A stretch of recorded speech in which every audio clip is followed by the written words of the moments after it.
Hello, I'm Joan. I'm a Canadian family physician who also works as a restorative medical educator, facilitator, and coach. I create spaces that rehumanize the work of healthcare. I'm creating this podcast to remind myself, as well as anyone else working in a helping profession, that when you are working and caring for your human patients, you are the other human in the room.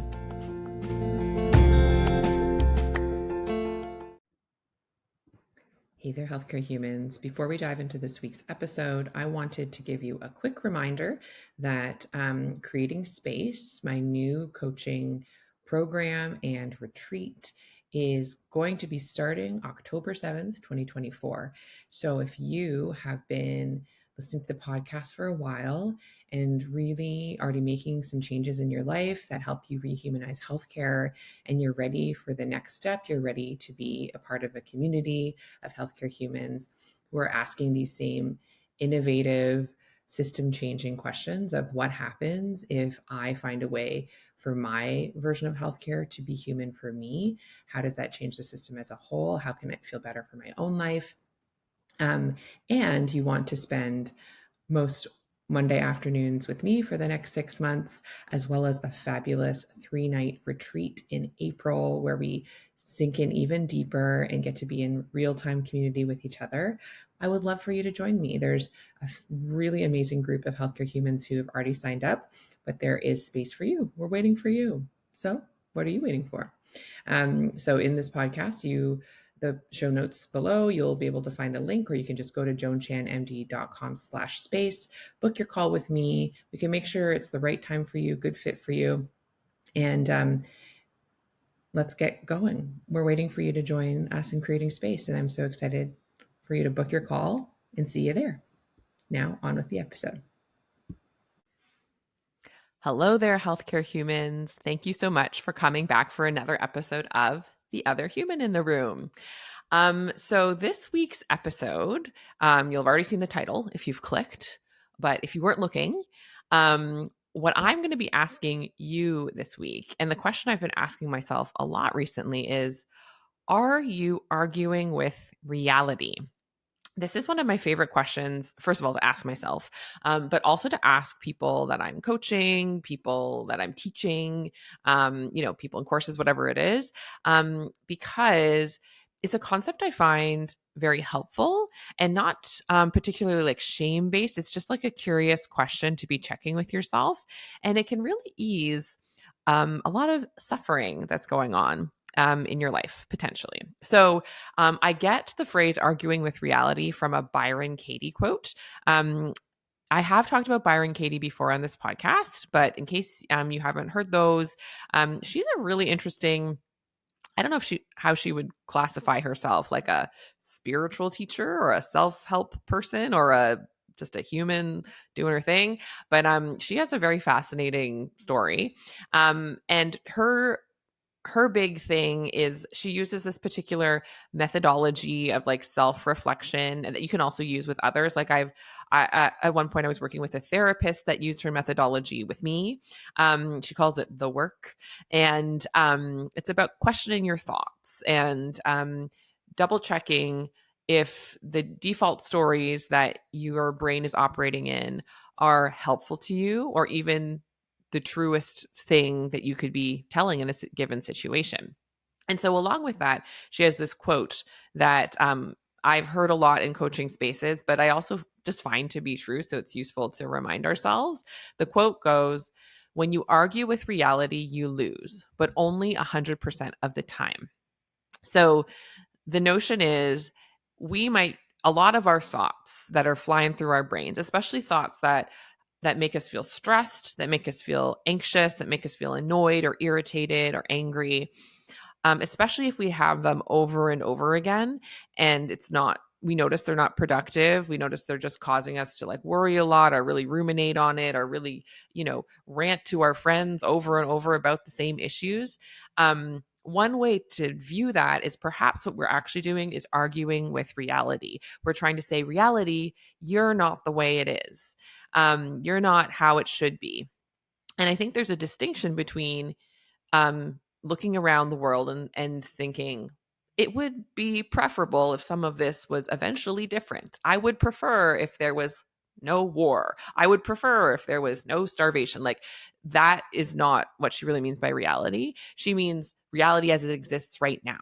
So when we spend a lot of time arguing with the fact that people do harm each other or war exists, and we try and say it doesn't exist, or especially if we don't think about war in particular, but we think about things in our own lives of like, you know, I'm trying to do 3 tasks at the same time and shocked when I'm unable to do it. Is that in some ways arguing with reality? Do we have an overarching story that we're telling ourselves that's inhuman? That's my language. I like to say inhuman as a way to distinguish which stories are helpful to us or not. If they're literally impossible for a human to do, for example, if one of your stories is, as a human, I should be able to do 3 things that require my cognitive effort at the same time. I should be able to always run on time in my clinic, whatever. Is that arguing with reality? Because is that literally something that is not possible, is not realistic for you as a human, or maybe any human? Um, One way to think of it is like, if you've heard the way to distinguish between pain and suffering. So pain is our natural reaction to reality. Our natural reaction to reality often is painful, because though there are parts of reality that are beautiful and pleasurable and joyful, there's a lot of parts of reality that are not, whether it's, people getting sick or dying, or in healthcare, resources not being sufficient to sustain the system as it's pretending to be, right? The system itself arguing with reality and pretending to have more resources than it does, right? And so the pain is like when you experience that insufficiency, you experience that harm to yourself, and you say, ouch, that sucked, that hurt, that person was unkind to me, that hurt. The suffering comes when we start arguing of like, how dare they should change, I should try and change them, maybe I did something wrong, and like all the extra argument that can happen. Meanwhile, like, it happened, it already happened in the past. So my question to you that might draw out the things that you are potentially arguing with that are truly just reality, that we could instead take a different stance to, that I am going to explain later on in the same podcast. So don't worry, this isn't just you're arguing with reality, good luck. I'm going to talk about ways to actually, what to do if you notice that you have a tendency to argue with reality. And if you have a tendency to argue with reality, congratulations, you're human. I think it's extremely common. So you're not alone. So a couple questions that might stimulate you to think of where you argue with reality. And I actually just went ahead. It's so cathartic to do this. So I strongly recommend just actually, whether you talk it out in a voice memo or write it out, doing this exercise for yourself. So one way to view the question is, what do you think should be different that just repeatedly isn't different? Right? So an example would be, if you're someone who rants and raves that it's cold in the winter and you live in a part of the world where it's cold in the winter. That would be a classic example, right? Another one that's maybe a little spicier, but is also extremely helpful is, who do you think should be different, including yourself potentially, right? And one way to phrase it is whether it's a thing or a person, saying that person should, and what is it that you think that person or thing should be doing that they just simply are not, or at least not at the frequency that you wish, or in the way that you wish. So another way of doing, I have a past episode that's about manuals, what manuals do we have for our patients? In some ways, this is describing a similar phenomenon our brain does, but just using different language. And so in the same way, so it's what do you think blah should be doing? So I came up with a few examples. I wrote down ones for healthcare that just came to my brain. So these aren't things that I think about and I believe are true in the core of my authentic being, but they are absolutely beliefs that live inside my brain and cause excess suffering on top of the pain of having whatever experience I'm having. And so I found it very cathartic to just write them all out. And then I can talk about ways that we can kind of metabolize them and use them in ways that are actually supportive for us. So the things that I talked about is how healthcare should be different, how my colleagues should be different. That one comes up a lot for me. And if any of my colleagues ever listen, well, the whole thing is it's a me thing, not a you thing. It's just you're right there next to me. So my brain likes to get spicy about it sometimes. My staff should be, and same if my staff listen. This is not me giving you feedback. This is the stuff I need to do in my brain and sort of clean it up and get clear about it. And then if I have actual feedback, I will come talk to you. Okay. How my husband should be different. Same with you. I don't believe he listens, but again, this is about things that are sort of mine to tend to before I then externalize to the world. How my kids should be different. I had a really long list there. So I was having a bit of a tough day with my kids. And then ways that I should be different, right? So here's my list. It is not comprehensive. It was like in a, I don't know, 5-minute period. I just like put it all out on my Google Doc and noticed all the ways that I am arguing with reality. So see how these hit with you. Do you relate to any of these? Do some of these you say, but it should be different? Actually, you're right. You're not arguing with reality. Reality should be different.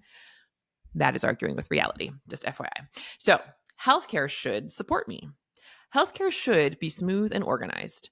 Healthcare should have enough resources to actually help everyone. Healthcare should be only about body care, not all this other crap like notes for the gym and disability forms. Healthcare should be stable and predictable. Now, when I think about that list, I understand why I wish those things were true. And I can say with confidence that healthcare is not any of those things I think it should be, at least not 100% of the time. There's corners that are organized from time to time. I try and keep my corners organized as I can, but I mean, it's organized chaos. Let's be real. All right. So my next list is about colleagues. My colleagues should always match my values. My colleagues should be on the same page as me all of the time. My colleagues should never complain. My colleagues should take care of themselves so that they can make my life easier.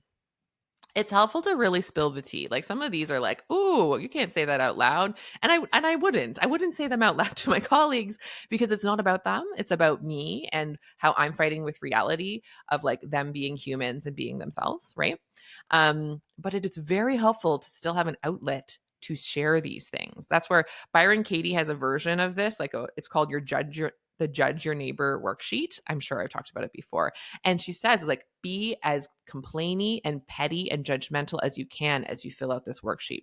Get all the thoughts out because they're in you. Maybe you're like, oh, I'm a nice person, so I'm not actually, my colleagues are fine. But under the surface, you're like a bubbling with some arguments that you really think that their lives would be better and your life would be better if they just changed fundamental things about them. Thank you very much. So if that's you, let's find you're not a bad person. You are a human. Our brains are just doing this. And by the way, they're doing this to protect us. They're doing this because they sense pain and they think, well, maybe if the other thing changed, I would feel less pain. Like it makes sense why they do it. But when we get stuck there, that's only the first step, that reaction. Now we need to like do something with that reaction, which I'm going to get to after I give all of these examples. I really enjoy giving so many examples in this case. So you really get the theme of how all of these are like arguing with reality, right? Okay. So my staff should always book my schedule the way I want them to. My staff should never make a mistake. My staff should guess what I need and do it without me having to tell them. My staff should never need time off when I need them. Do you see how that's arguing with reality? Do you see how those are standards if you apply them to yourself? Maybe you do apply them to yourself and you fail with that. And so if you apply them to other people, everyone's going to be failing because reality is mistakes are going to happen. No one's a mind reader, etc. Right? My husband, I could have made a longer list on a different day, I think. But today it was 3 points, which is lovely. My husband should never be angry. My nervous system thinks, at least, it would be so much happier if my husband was never angry at me, certainly, or even just with anyone. And that's like my stuff that I need to work on because I really have a primed response to him being angry in particular. Anyone being angry for sure, but him being angry just because I think he is so important to me. And also, he's a man. That might be a part of it. I'm not going to do a full therapy session for you here, but can you relate?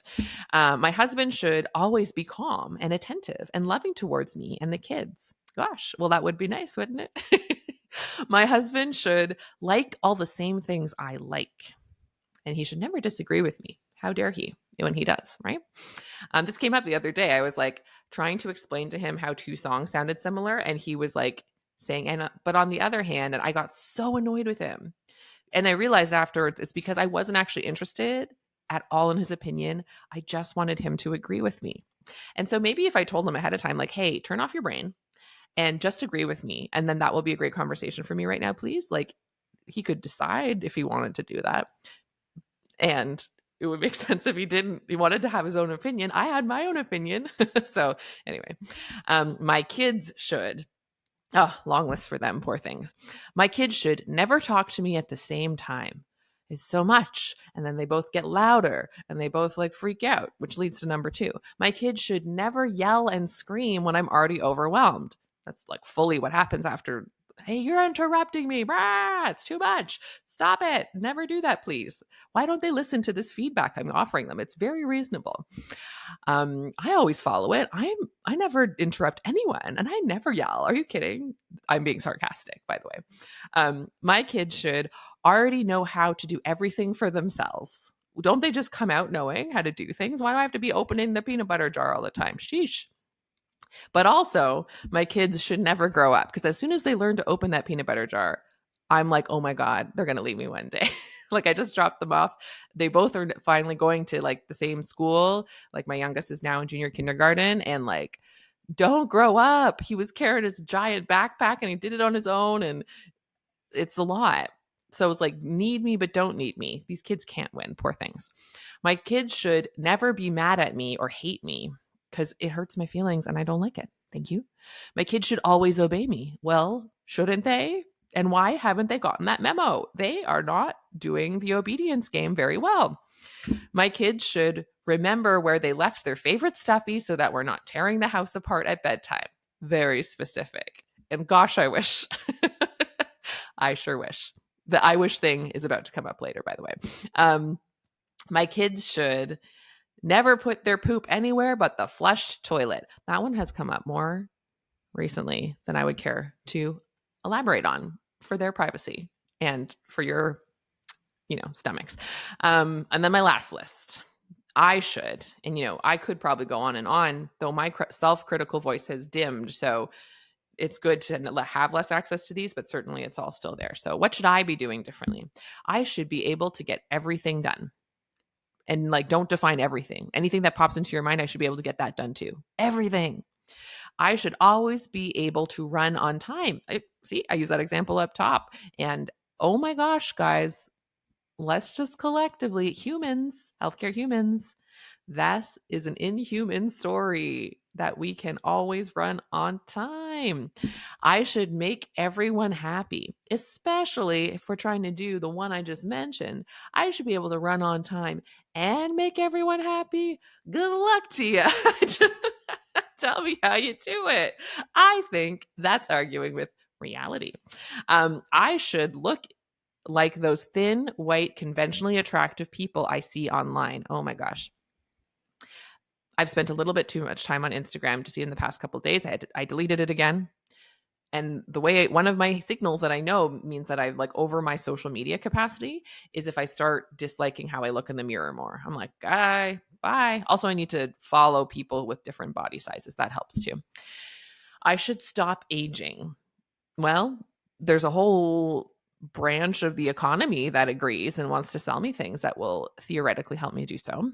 So that one's got some real, financial purchase behind it.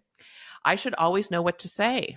Oof. The time and know what to do with my hands and never stumble over a word, etc. Like all of those self-conscious communication things. I should stop using my hands so much. If you listen to my podcast, you don't know. But if you watch on YouTube, I'm doing it excessively right now. I talk with my hands a lot. So Do any of those sound familiar to you? What are yours? What are your ways that you realize, yes, I have memos for the universe about how the universe should be, and they keep saying return to sender, and they don't seem to be listening? That is arguing with reality, because what's happening is you're saying you should be different, and it's bouncing back because basically the universe, that person, parts of yourself are saying, I can't, or I won't, or whatever, like whatever the reason is, it's not happening, you know? My reason actually and my inspiration for doing this particular topic now is because of the podcast that just came out the week before this one, that at this point I actually recorded the interview a couple of weeks ago, with Zaina, the healthcare futurist. A lot of what she said, and especially like when we were talking, I felt calmer. But like when I listened to a podcast she was on before and read some of like what she's written, I kind of was like, oh no, like, the way she's describing healthcare, it does resonate as being truer about like the things that are changing and the factors that are going on and like what we're kind of up against.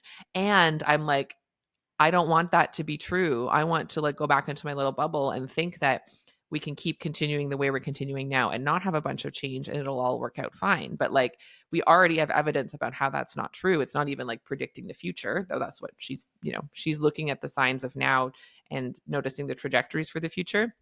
And so I was like wanting to argue with the reality of what people think healthcare providers should be able to do. I wanted to argue with the reality of exactly how dire the shortages of like humans doing healthcare to humans who need healthcare. And I was realizing there's liberation in what a lot of what she was saying in the most basic way is like, this is reality. So now how are you going to innovate around it? So that's one of the beautiful things of finding a way to stop arguing with reality and instead accept it as it is you can start to then innovate and generate possibility from there, right? So often before you do that though, it's fine to be like, okay, I'm going to stop. But then your brain's still like, but I need this. I have feelings. Like the reason we're arguing with reality, you could say this is we know from Krista St. Germain, the grief episode, it's not actually in stages sequentially, but we know that one expression of grief that's like captured in that like stages of grief thing is like bargaining. And so you could say that what we're doing is grieving. We are bargaining with reality when we're arguing with it, saying, no, you need to be different because it hurts me too much to accept that it is how it is. When someone you love, a family member or someone like a friend is acting in a way that is hurtful, is acting in a way that is different than you wish, and that's causing pain to you, then it's it feels better to be like, no, maybe it's me, maybe it's her, like we're and you're sort of like bargaining and arguing versus saying, actually, when you add up the facts, this is the extent to which this person can express their love for me. There's the facts. Like what so far, that's what's gone on. And a lot of times, if we've really dug in about arguing with reality about something, we've really tried to change it. Like I will say, in broad strokes, I will mention that I may have a little bit tried to do this with my husband over time, of just like, and especially around parenting stuff. And it has not gone well in terms of, we are each on our journeys of how to sort out how to do this parenting thing. And the times that I have tried to jump in his lane and micromanage and be all up in his grill about how he's parenting, it hasn't been a productive set of conversations. I'll just say it and kind of leave it at that. And that's been me arguing with the reality of this is where he's at. This is where his mindset's at. This is his approach. And he is not asking for my advice critically. And when I have unsolicited offered him advice, he has made it clear, especially the way I was offering the advice, which was like the micromanaging way, he's not interested. He's not interested for whatever reasons, even if I wish. Gosh, I have so much good advice. Leaving beside the husband one with patience. How often do we do this? We have so much good advice. We know what's best for them. We know what's good for their health. Why the heck won't they just listen to us? These darn patients, why are they so non-compliant? Why won't they just listen and do what we say? It would make our lives so much easier. And then we're just like frustrated and we're like berating them, or we're like complaining to our colleagues, and we're like making everything about our situation feel so much worse. And we are not helping them to see whatever point it is we were trying to make. We are definitely not. That's arguing with reality and the problem with arguing with reality, right? But the reason we're doing it is because we feel some kind of grief about it, probably. So, like, what is the underlying pain? What is the underlying grief that makes it hard to accept that? And one way to like let that come to the surface is by allowing these shoulds to come out. So, like, simply making the list person, should, whatever, so that I could feel better about my life, so I could feel safe, so that I could feel connected, so I could feel loved, so I could feel worthy. Like, what is it that why is it that we think that other person needs to change, that other situation needs to change in order for us to feel okay, right? So, two steps that I find are helpful for that. If nothing else, if we don't feel like we're in an analytical mood, so we don't want to be like digging in, we're just like we are really suffering a lot, and like everything feels terrible and everyone's out to get us, and why can't anyone just give us a break?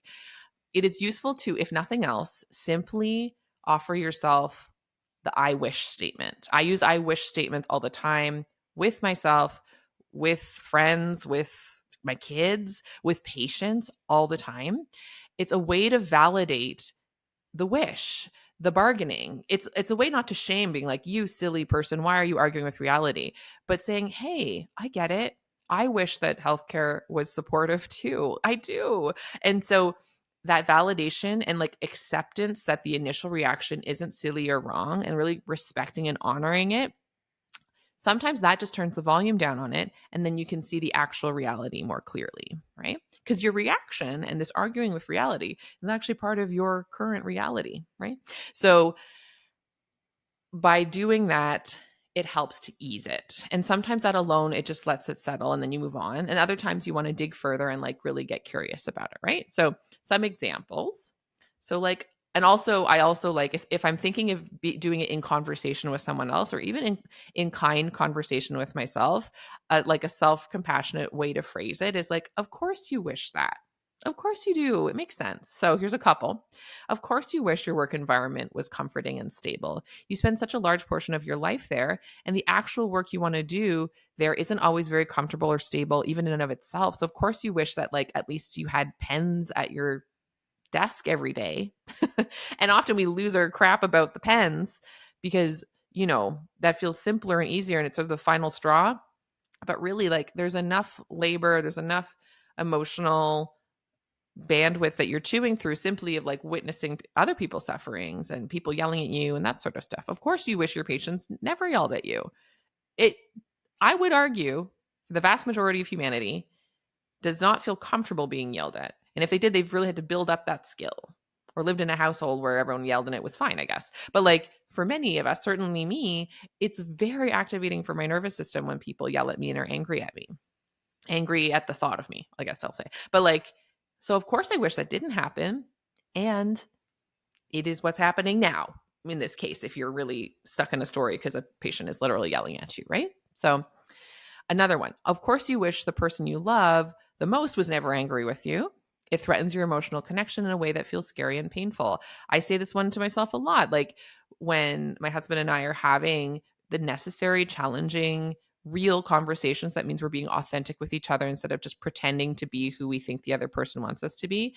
That causes conflict. That is like human relationship, whether it's marriage or friendship or your kids or your parents or patients or colleagues. Like, that's human to humans. Like, if we're being authentic, parts of us are going to rub the wrong way with each other, and that feels threatening, especially if, like me, you're sort of socialized to believe that it's very dangerous to have someone upset with you, and that you're not capable of holding your own, and you're not capable of keeping yourself safe. You need others to keep you safe, And so of course you wish that. So we can spend some time being like, I know, honey, it's okay. Like, I totally get why you wish that. If you feel like you can't get there with yourself, imagine, either if you have a child, imagine that child, or if you know a child, like a niece or nephew or something, the child has broken a banana. This is like the classic. They're working on peeling their own bananas, and it's broken in half. Whether you did it or they did it, the banana is broken. It is no longer whole. And the flood of tears that come if you have a young child and they're like, fix it, and you can try and fix it. which is sort of arguing with reality. Or you can say, you really wish. I also really wish, man, oh, I really wish that we hadn't broken that banana. You really wish we hadn't broken that banana, huh? And like just giving them space for the grief of a broken banana. And that often is so that same vibe, apply that to yourself as you have your versions of, you could call them tantrums, but as long as you're saying it in a non-shame based way, when we argue with reality, it's a tantrum. Mine can look like tantrums for sure. And that's okay because it's a young part of myself usually that is hurting and wishing things were different. So if I can treat myself with the tenderness I treat a child weeping over, the spilled ice cream cone, the broken banana, that's all you have to do. So if that feels like now you're full, you're at capacity, turn off the podcast. I'm going to talk about some other layers you can take it to, but that's enough. If you, instead of like staying and arguing, you recognize you're arguing and validate why you're arguing and why, and like, of course you feel that way. Overall, I believe you will have less suffering because you have still accepted, oh, I am arguing with reality right now. And you found a way to at least soothe the reason why you're arguing, right? But if you want to take it a step further, you can really ask yourself, why? Why do you think that thing has to be different in order for you to feel okay, for you to feel settled, for you to feel calm, safe, worthy, whatever it is that you like? What is it that you think will be different if that external thing is different, including even just like a feature of yourself, right? So the system examples again. I want the system around me to be stable so that I can focus on the actual job I want to do. That's my why. I want to always have someone to refer to and not have to do it 5 times so that instead I can focus on what I think is my actual job.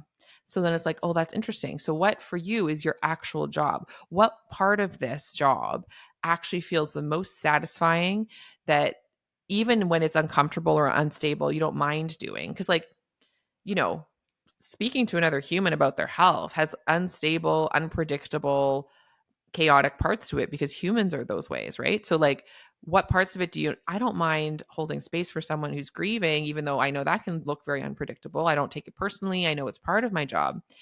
But I know that takes a certain amount of energy and time to do. So gosh, I wish that, no one was ever interrupting me, or the referral source that I'm trying to get them to wasn't canceling 5 times, or whatever it is, like whatever the specific pieces of how healthcare can feel unstable.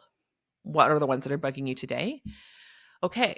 So then, like, the thing that's useful to know about that is a few things. Like, now you've understood why you have this wish for you, and maybe someone else is different. It's like, because I don't care actually about any of this job, but I just want to be able to leave by 4 p.m. every day. So, like, whatever needs to happen for the healthcare system to calm itself down so that I can leave at 4 p.m. every day, because getting home to my family or to my house is like very important to me. Now you understand your underlying motivation, and now you know what to solve for. So if the reason that you want healthcare to be more stable is because you want to leave by 4 p.m., you can start solving for leaving at 4 p.m. without healthcare ever getting stable, right? That's sort of the creating space work that I often do. And I now have a program that's about to start that's all about that, right? Versus if it's like, it's less about time for me, like when I really like, it's really important to like pause and ask yourself, like, why does this matter? What is it that is underneath this? Why is this wish so strong? Why is this coming through as a should? And I'm arguing again and again. Get it right. Never book me wrong, staff. Never make a mistake, healthcare system. Like, why? And is it like because you really want to prioritize seeing these kinds of patients and you would be happy to never do those other kinds of work? How can you make that a reality for yourself without healthcare changing at all? It ends up, like I said, it's this, we send it out as a memo to the world to change, but it bounces back because there's often an invitation for something that we do have control over that we can change for ourselves, which then feels a little like, oh, well, that seems harder to do, to actually change something for myself. Why can't the other person change? And that's valid. And also, if we wait for everyone else to change, we'll be waiting a long time. And if we find it difficult to change, if nothing else, can give us some empathy for why it might be hard for that other person to change too. The thing with parenting, I mean, every time I'm like, oh, you should never yell at our kids. And then I go and yell at my kids. And it's like, all right, can I expect him to do differently than at what I'm doing? Right? There's some hypocrisy that can come up, that then you meet with love and you change your expectations about the situation, right? And that's that second one. So, oh yes, the second example I gave about like getting to the bottom of the why is like, so I want my kids to never yell when I'm overwhelmed, because at that moment my nervous system needs stabilizing. So instead of having my kids stabilize my nervous system, when the reason their nervous systems are not stable in that moment. That's the whole thing. That is why they are yelling. So I'm expecting them to calm down before I can calm down. That's tricky, because first of all, I don't have control over their nervous systems. Also, they are very fresh nervous systems. It is harder for those nervous systems to calm down. So it does make some amount of sense that I try and work on my own first. So how can I give that to myself? Especially, are there methods that have nothing to do with trying to change my kids? So instead of discharging my discomfort at them and yelling and saying, stop yelling, which then is just the most deeply hypocritical, ironic thing that we can do, that we do all the time. Instead, it's like, right, I feel like yelling at them to stop yelling because I'm overwhelmed. So how can I take care of myself? I'm going to go take a break. I love a bathroom break. I'm like, going to the bathroom again. They're all yelling. I'm like, okay, bye. I go to the bathroom. Or I just like sink into myself, take some breaths. I say like, I'm having a hard time listening because whatever, like the techniques that I'm working on to honor and regulate my own nervous system. And through that process, the kids will yell as they yell, but perhaps they will learn ways to calm down their own yelling as they see me doing the same thing. Maybe, but it's not about that. I'm really just not trying to change them. I'm really trying to change my own experience despite them. And that's kind of the whole tea of this whole podcast. How can you change your own experience with nothing outside of you actually changing? With nothing even including not trying to fix yourself. How can yourself be yourself? How can you have a human brain and a human body and still change your experience of yourself by shifting your expectations of yourself, how you view yourself, the stories you tell yourself, shifting from inhuman to human stories about yourself and others.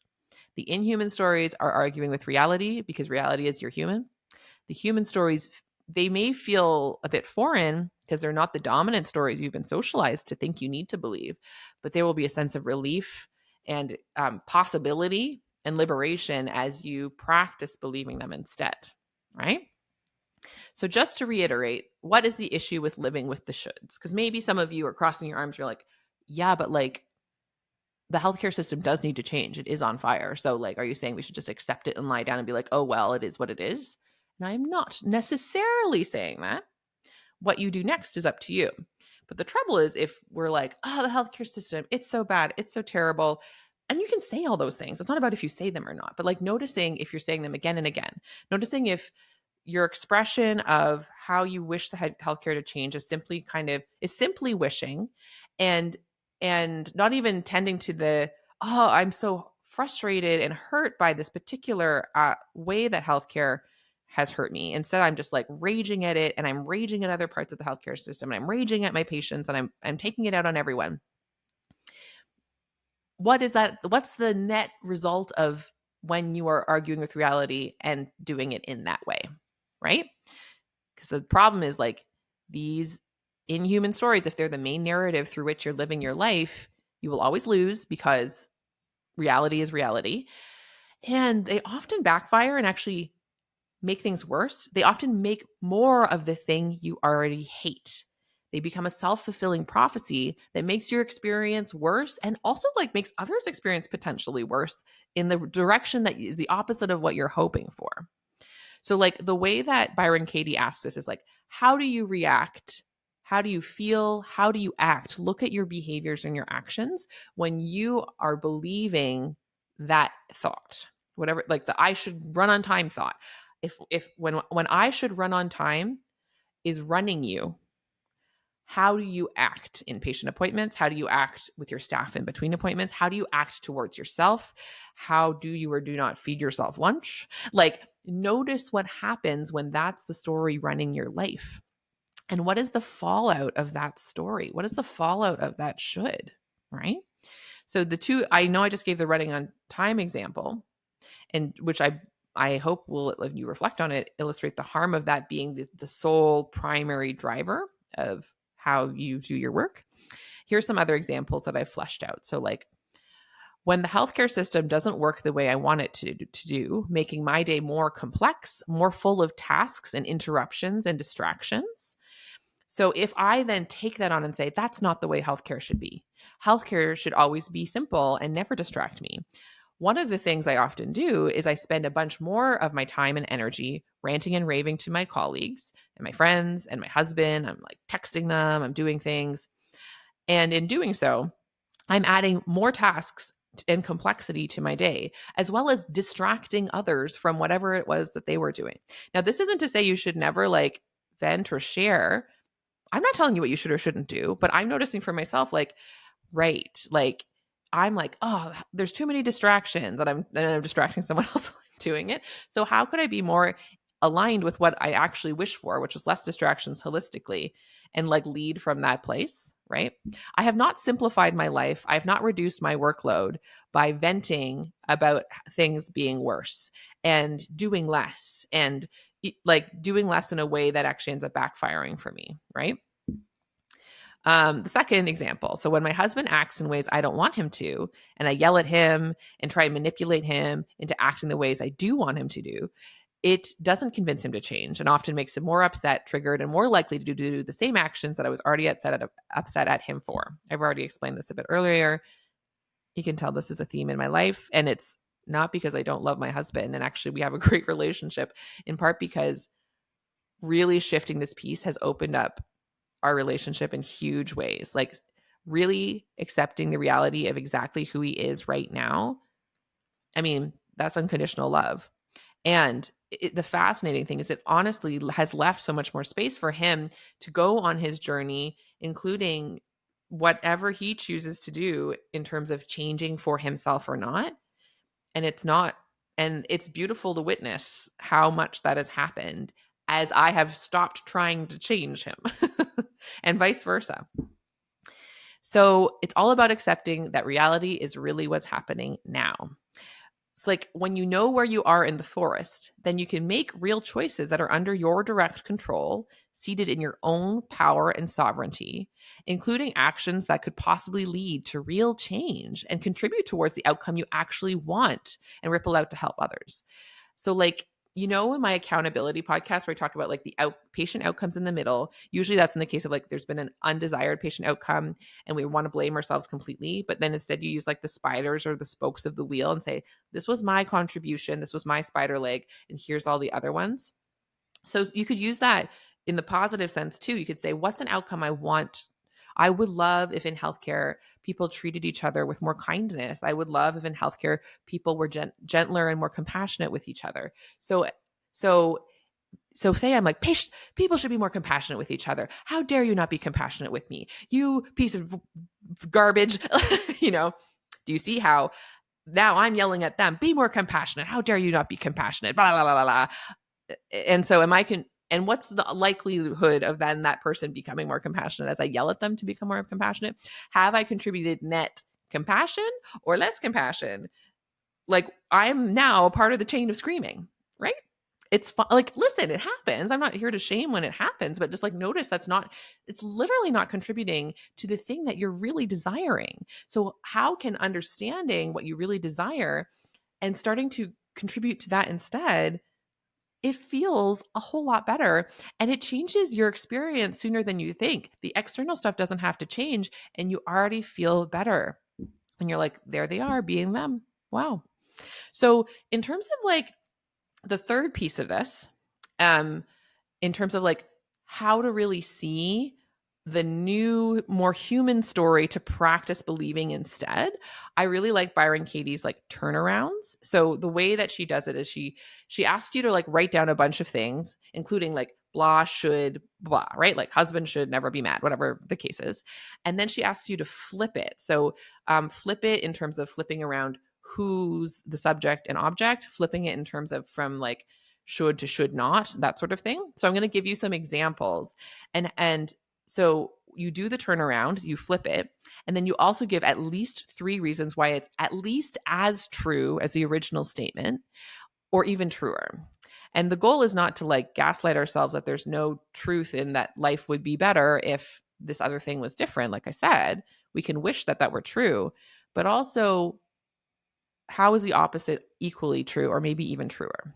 So one that I've not just colleagues, but people in my life in general, but in this case, one of the examples I'm going to show how to do some turnarounds is my colleague should stop complaining all the time and being so negative. This one, in many settings across different committees and stuff, I have thought this a lot. And so if we flip it, the first flip is my colleague should not stop complaining all the time and being so negative. What? They should keep being exactly as complainy and negative as they are right now. So the first reason why that's true is that is exactly what is happening and I have no control over it. So that's just accepting reality.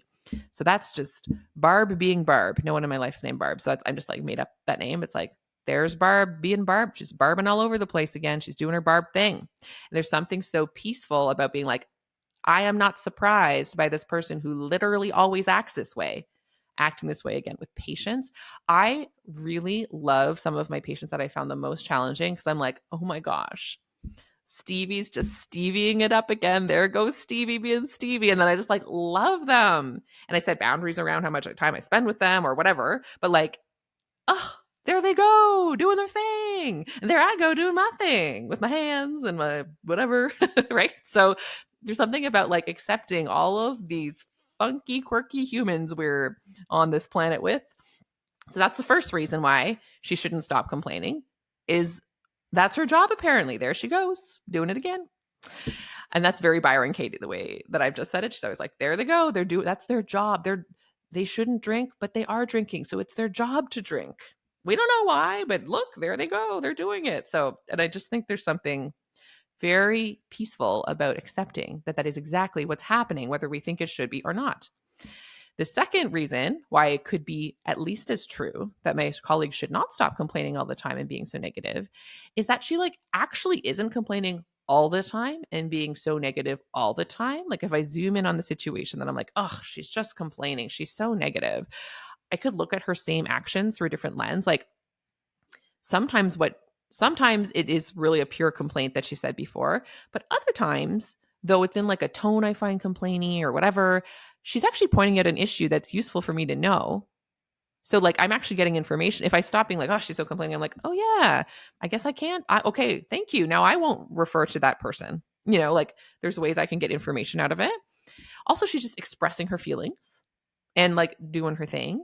And that's is if I view her instead of complaining and being negative as her expressing her feelings, does that feel more human, like I can be more connected to her versus feeling put off? And it would depend on how you feel, but like, can you find a way to view what she's doing or he or whoever, non-binary, like whomever it is, like, can you view it in a way where it's clearly just about them? Because it is. And then the third reason I thought of, and maybe you think of others, right? Like push yourself to think at least three. It's such a good challenge for your brain to be like, why should it be the way it is? No, but like then your brain it just helps your brain to accept it a bit more because it is what it is, right? The third one is like, this must be a part of her journey. Like perhaps in the past, she was like socialized to never say anything that upset her. And then it built up for her and it was so much worse for herself and for other people. Like maybe she was like so miserable and then it would explode and be like horrible. And then like, she would lose all her friends. And so like now instead she lets it out in little bursts and that's like her on her journey. I don't know her life. I don't know her life story, but like there's something very helpful actually just in general being like, this must be where they are on their journey. So, you could still hope that at some point some other thing could happen. You could still do your wishing if you like. You also could still set boundaries. Like you don't have to listen to someone who is complaining. That I know there's a social contract. You're always supposed to stop and listen, but it's been interesting. Like when I have capacity, stopping and listening. And when I don't have capacity, I just like keep on working or like leave the room. It's okay. You can do that. So it's just interesting what happens when you realize like it's not about you and like they don't have to change for your experience to change, right? So the second example, the second way to turn around like a colleague complaining is I should stop complaining all the time and being so negative. Oh, So I'm giving myself my own advice now. Whoopsies. How easy or hard is that to do? How of a sudden it's like, well, I am justified in my complaints and being negative. So one thing I could, if I so wished, I could stop complaining and being negative about her, right? Not in a shamey way, but like if I come to acceptance of like, there she is, there's Barb being Barb, that will mean I stop complaining and being negative about her. So if nothing else, I'm like, have less of her in my life in terms of this negative, unpleasant part of myself, right? Oh, interesting. I can also look at all the times that I am complaining and speaking negatively and pause to ask myself why and practice gratitude and self compassion. I value space and pleasure in my life. And I've learned that as cathartic complaining can be, I'd like to do it in a way that's generative and leads to changing my actions to contribute to human flourishing.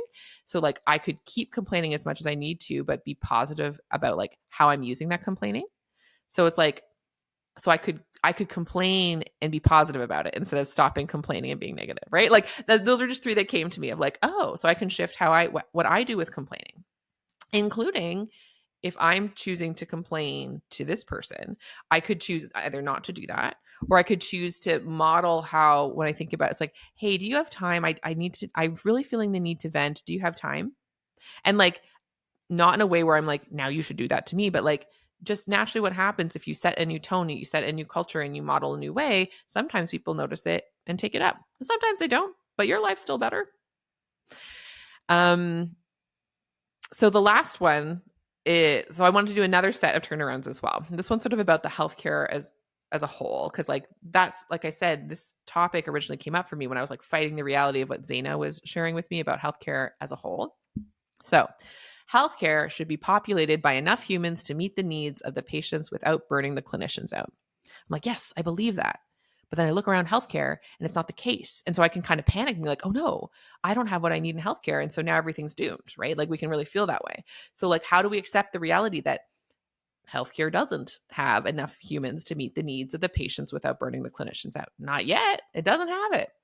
So, why shouldn't it? So, healthcare shouldn't because it doesn't, number one, and continues not to. It's not happening. If anything, the gap is getting larger because the, aging population, more complexity, and then clinicians are burning out, so they're leaving. Like that's what's happening. The numbers are growing of like, in primary care, the number of unattached patients is growing. That's what's happening. That's reality. We can say that's not what it should be, but it is what is true. So let us really accept that, right? And especially then that leaves us room for innovation, which is like what Zaina Kaya was talking about last week, right? So we need to stop thinking in that old way that's not happening and ask what else could healthcare be populated with? So things that we talked about last week. So like more automation, perhaps more healthcare humans with dynamic skills to respond to the shifting needs, perhaps patients themselves and our communities in general, reclaiming interconnected ownership over our collective health.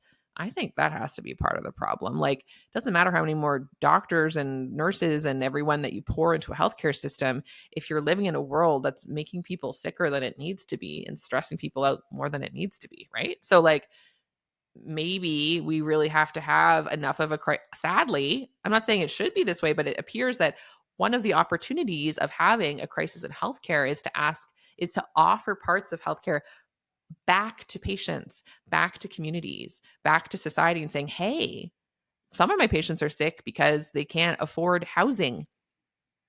Can you do something about that, please? We don't have enough people over here, and plus we never really good, right? The third reason healthcare shouldn't be different than it is if we really did that within the current model, it would probably bankrupt everything and make everything worse. Like, I mean, I like to give credit that probably if it was very simple and affordable to literally just like pump a bunch of every kind of healthcare human into the system, which is actually kind of the strategy they're doing now, definitely with family physicians, and they did it with nurses after the pandemic and stuff, and PSWs, they're like, oh, we'll pour a bunch of money into it. And it like, has it solved the problem? I'm not sure. So like, if we really went all, it was like, oh, how much money would we really need to actually have enough people paid sufficiently and not burn them out? And like, it might be like a number that doesn't exist. I'm not sure, but it might, sometimes some of that money may be needed to like pave roads too. Someone crunch the numbers. I'm not sure, but that's a hypothesis I have, right? So that's one way we can turn it around. Another way to turn it around is instead of healthcare, turn it around on me, give myself my own advice. The memo comes back to me.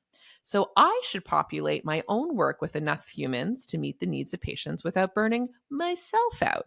And that is what I have been doing. So, like, collaborating and co-creating care with my team, including hiring more members when possible and when needed. So not trying to do it all myself.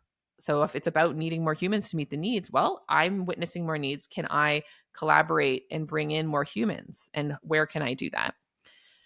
Delegating and partnering with my patients to meet their own needs. So I can start to embody the things that I think probably healthcare as a whole is going to need to do, and like offer care responsibilities back to my patients as appropriate to, what's going on in their life and their capacity. But I'm happy to offer that back. And also seeing the limitation of it being only humans. I'm realizing, oh, right, when I think it has to be humans to humans completely, and considering technology. So like, I use an AI scribe. I don't need it to be a human. I could have paid a human, but instead I'm paying for an AI scribe to write my notes for me. I use some asynchronous models of care like Zaina was talking about. Like I have a patient portal so patients can like message me and I message them back. Like I've started to think about ways that don't involve more humans that also can meet needs without burning me out. So I've actually even expanded across the initial prompt, right? And then the last way to flip it is instead of healthcare populating people with more humans, I should populate healthcare with enough humans to meet the needs of patients without burning the clinicians out. So one thing this does is really humble me of like, okay, I can see how that's not so easy to do. And it helps me rehumanize people who hold positions of power. I can be like, how dare they? Why can't they just fix this? Maybe it is a bit complex to fix. Maybe, they could be approaching it in a way that could get us there in a kinder, gentler way. But like, no matter what, like, listen, there's not actually like a simple math. If anyone's like, it's just simple math, I would like question that, right? So that humbles me that I can't snap my fingers and get enough humans in there, right? Also, it reminds me of like my purpose, even of doing this podcast. Like I'm trying to reanimate our humanity. So like the humans who already exist in the system, my hypothesis is if we reanimate our humanity, reclaim it, create the space for it and protect it, that is going to lead to meeting the needs of our patients without burning us out. In particular, by not this piece helps prevent the burnout part. I do believe that will lead to some people perceiving their needs being not met, like patients and stuff. But then that means that needs to get sorted out outside of harming us as clinicians. Like that's kind of my whole thing. So that is a way that I am doing that. I'm populating healthcare with humans who recognize their humanity. And that is one of my solutions to helping us figure out the rest of this. And then I also start to then think more productively and generatively. So I'm like, oh, so if it's up to me, I would really want to define which needs of the patients and like, how do we define them? How do we decide which needs are for healthcare and which needs are for transportation and social services and for education or, like for just your neighbor, like, and for the person themselves, like which needs really fall directly into healthcare and which don't, as well as like defining enough humans. How would we actually know if we ever, is it a 1-to-1 ratio? Good luck then, right? Like, so what would be enough humans? And so like that leads to more generative imagining versus degenerative, disruptive, and often destructive because it's disconnecting, like kind of ranting and othering and dehumanizing other people and saying you're only there for my needs, right? So that's the main, that's it. So those are sort of the three. Is it 3 steps? So 3 steps is, well, I guess it's 4. One is like asking yourself, what is it you think that should be different in order for you to feel well? Who do you want to change? What needs to change? And what do you constantly rant and rave internally, externally? What do you constantly beat yourself up for if it's like a thing that's inside of you, or mentally beat the other person up, though you never tell them, like, why don't they just change? And you're really stuck on them really changing, or stuck on you really changing. And all that is arguing with reality. So write it out. What are all the things you think should change? That's you arguing with reality. It's totally fine you're doing it. So number 1 is let it out. Number 2 is validate it with the I wish and of course, and really spend some time there of like soothing yourself of like, of course you wish these things were different. You're trying to escape pain. Always. That's sort of the bottom line. Asking yourself why specifically, what kind of pain? What about this why do you wish this particular thing was different? Why is this the thing you're most obsessed with right now? And like kind of uncovering that and learning about yourself through that process. And then when you're ready to find alternatives and find like practically how to start accepting reality instead of arguing with it, try the turnarounds, because the turnarounds will lead you closer to reality, right? Why shouldn't this change? It's because it hasn't changed. Let's accept reality, right? I wanted to end with a quote. Oh boy, but I forgot to write down the name of the guy. His book is I'm literally Googling it. Wherever you go, there you are. John someone? Very famous. John Kabat-Zinn. The book I got this from was Wherever You Go, There You Are. It's a book about like mindfulness, because in some ways, like concepts of mindfulness, meditation, it's about accepting the present moment. And I thought this paragraph, it sort of explains in yet another way the concept of arguing with reality. And so I wanted to leave that with you and then have you reflect on it. If this has been of interest to you, please reach out. What are the things you're arguing with these days? I always love to hear. You can DM me, send me an email. I love to receive those. And if you think I received too many and you're like, don't want to bother me, I would love to receive more. So please feel free. So here's the quote from John Kabat-Zinn. One practical way to do this is to look at other people on occasion and ask yourself whether you are really seeing them or just your thoughts about them. Sometimes our thoughts and opinions act like dream glasses. When we have them on, we see dream children, dream husband, dream wife, dream partner, dream job, dream colleagues, dream friends. We can live in a dream present for a dream future. Without knowing it, we are coloring everything, putting our spin on it all. Although things in the dream may change and give the illusion of being vivid and real, it is still a dream we are caught in. But if we take off the glasses, maybe, just maybe, we might see a little more accurately what is actually unfolding right here, right now, and engage with an extra dose of embodied presence and agency. Period. He said it. That's it. Like, that's the thing you get back is your sense of power. That's the thing you get back is remembering your sovereign source of power and control you have over your life. It's what you give away when you argue with reality, because now it's, I can't feel safe. I can't feel well. I can't feel happy unless things outside of my control change. Now you're screwed. So this way you get it back. You get to change your life.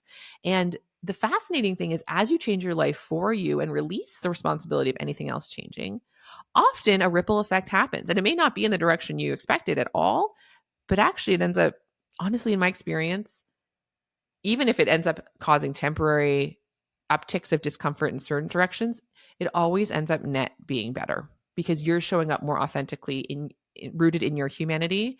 And that has a healing effect on the world. It has a healing effect on your patients. It has a healing effect on the people around you. I have found that to be true 100% of the time. Because you feel well, you are regulated, you are able to access genuine sources of compassion and generosity and love for yourself, and occasionally when you wish others. That benefits the world. And it mostly benefits you. That's what we're here for. So that's it. That's an hour talking about arguing with reality. That's a sufficient amount, I would imagine. Thank you so much for listening as always, and I'll talk to you next week.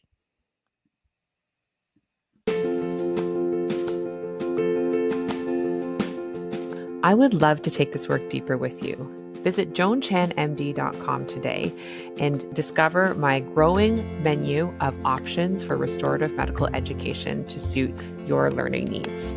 I offer one-on-one coaching, customized workshops, and self-study courses that allow you to connect not only with my work on a deeper level, but also with other healthcare humans just like you. So if you want to start humanizing your work in healthcare to a deeper level and do it in community with others, please visit joanchanmd.com and find those options and what fits you and your life today.